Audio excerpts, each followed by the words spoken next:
লালমনিরহাটে গবাদি পশুর মধ্যে ছড়িয়ে পড়ছে প্রাণঘাতী লাম্পি স্কিন ডিজিজ। গত ১৫ দিনে এই রোগে মারা গেছে শতাধিক গবাদি পশু। এ বিষয়ে আরও জানাতে লালমনিরহাট থেকে যুক্ত হচ্ছেন সহকর্মী মাহফুজ রহমান। মাহফুজ, ১৫ দিনেই শতাধিক গবাদি পশু মারা গেছে। এই রোগ নিয়ন্ত্রণে এখন পর্যন্ত কোনো ব্যবস্থা নেওয়া হয়েছে কিনা, আর খামারিরা কি বলছেন এ বিষয়ে? বান্ডেল থাকলে প্রতি সেনমানিতে টাকা বাঁচবে। বিকাশ সেনমানি বান্ডেল কিনে জিতুন প্রতি লেনদেনে।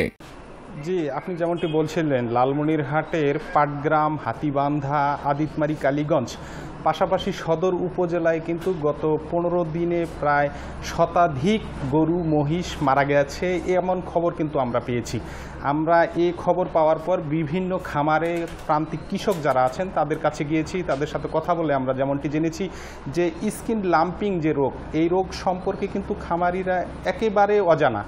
তারা কোনো ধরনের চিকিৎসা পাচ্ছে না। উপজেলা হাসপাতাল এবং জেলা যে পশু সম্পদ হাসপাতালগুলো আছে সেখানে তারা গিয়ে কিন্তু তার প্রতিকার না পেয়ে কিন্তু যে গ্রামগঞ্জে যে হাতুড়ি, ঝাড়ফুঁক এই চিকিৎসা করে কিন্তু ব্যাপক ক্ষয়ক্ষতি হয়েছেন।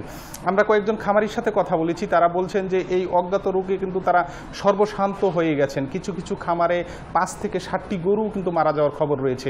আমরা দেখেছি যে লালমনিরহাটের অদূরে যে বিএনপি কলোনি আছে সেই কলোনিতে গিয়ে গরু হারানো, তাদের যে পোষা প্রাণীগুলো হারানোর যে বেদনায় কাতর দেখেছি অনেককেও, অনেক বয়স্ক মানুষ তারা কিন্তু কান্নাজড়িত কণ্ঠে যেমনটি বলছেন যে এই রোগের কারণে কিন্তু তারা তাদের যে সামান্য সহায় সম্বল দিয়ে তিলে তিলে গড়ে তোলা যে পশু বা খামার বা তাদের যে ২-১টি গরু সেটিও কিন্তু মারা গেছে।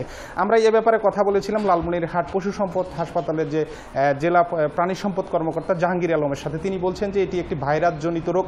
এ রোগে এখন পর্যন্ত সেরকম চিকিৎসা না পাওয়ায় তবে কিন্তু কিছু কিছুভাবে বেসরকারিভাবে প্রতিষেধক রয়েছে, টিকা রয়েছে, ভ্যাকসিন রয়েছে, সেগুলো কিন্তু তারা দেওয়ার চেষ্টা করছেন। পাশাপাশি তারা যেন সেটি এই ক্যাম্পেইন করছেন এবং সাধারণ মানুষকে সচেতন করছেন যে কোনোভাবেই যেন তারা যে সংক্রমণ যেটি হয়েছে সেটিকে আলাদা রাখা, পাশাপাশি সতর্ক থাকা এবং অন্যান্য সতর্ক থাকার জন্য তারা পরামর্শ দিচ্ছেন। তবে সব মিলিয়ে এতটুকু আমরা জেলায় খবর পেয়েছি যে এই লাম্পিং স্কিন ডিজিজের কারণে কিন্তু খামারি সহ প্রান্তিক কৃষকরা কিন্তু ব্যাপক ক্ষয়ক্ষতির সম্মুখীন হয়েছেন। তো এই ছিল লাম্পিং ডিজিজ রোগের লালমনিরহাট থেকে সর্বশেষ। লালমনিরহাট থেকে জানাচ্ছেন সহকর্মী মাহফুজ রহমান।